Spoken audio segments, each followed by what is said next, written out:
রংপুরে ভর্তুকি মূল্যে টিসিবির পণ্য বিক্রয় কার্যক্রম শুরু হয়ে এ বিষয়ে বিস্তারিত ডিসি অফিসের পেছন থেকে সরাসরি জানাচ্ছেন প্রতিনিধি শাহরিয়ার মিম।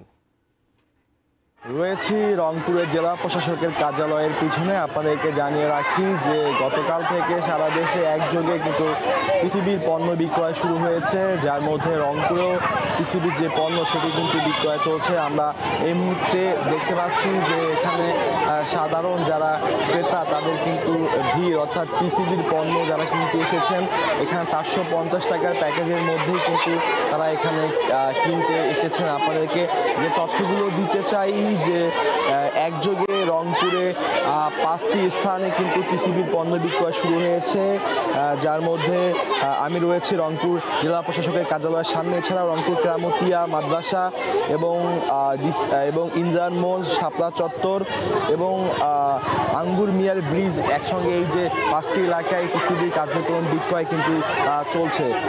এই কার্যক্রমে আমরা দেখতে পাচ্ছি যে 2 লিটার তেল 230 টাকা কেজিতে বিক্রি হচ্ছে, লিটারে বিক্রি হচ্ছে। চাল 2 কেজি 140 টাকাতে বিক্রি হচ্ছে। চিনি 80 টাকা কেজিতে বিক্রি হচ্ছে। সব মিলে কিন্তু 450 টাকা প্যাকেজে বিক্রি হচ্ছে।